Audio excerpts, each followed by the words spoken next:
we interrupt this program. Breaking news from high above the Alsek Tatshenshini River in the Alaskan Fairweather Mountain Range. This much we know. A group of Canadian, American, and Australian adventure travelers reported an encounter with Sasquatch, aka Bigfoot, on its riverbanks. The American wearing a GoPro has captured video of Sasquatch and his traveling hunting party, which included a wolf pack.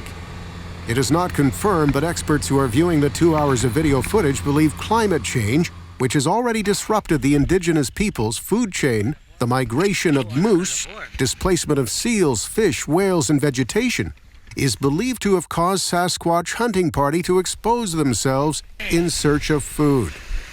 The 8 travelers and 4 guides, calling themselves the SS Castaways, paddled and oared in a pair of inflatable rafts and a pontoon freighter raft and pair of canoes for nearly 2 weeks, down 132 miles, 213 kilometers of the Alsek Tatshenshini River and into the Gulf of Alaska.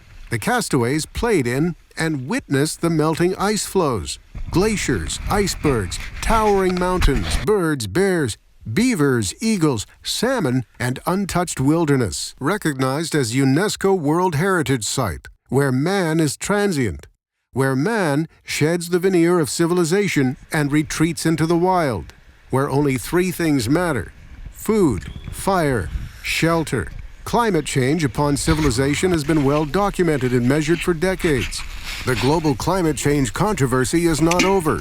The United Nations Climate Change Conference, slated for December 2015 in Paris, is expected to achieve a legally binding and universal agreement from all nations in the world. This follows years of climate change exposure, such as Nobel Peace Prize winner Al Gore, Inconvenient Truth documentary, and from organizations like NASA's Goddard Institute for Space Studies, American Geophysical Union, Sierra Club, National Geographic, Economist's Arctic Summit, and the more daring Greenpeace, and dark groups such as Deep Green Resistance and Dark Mountain. The activist community has been, well, active.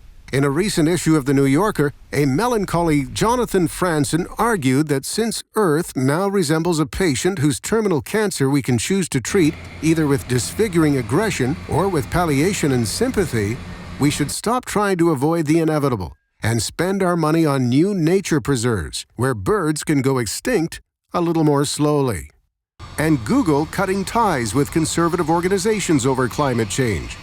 This is a quote from Chairman Eric Schmidt on NPR. "Everyone understands climate change is occurring, and the people who oppose it are really hurting our children and our grandchildren and making the world a much worse place. They're just literally lying." There is hope, of course. Man is the result of 3.8 billion years of evolutionary success. It's time we act like it. Signing off from VHF Station Z Alaska Yukon, this is Ranger, pilot, mechanic, fisherman, and breaking news reporter, Captain Stormy Weathers.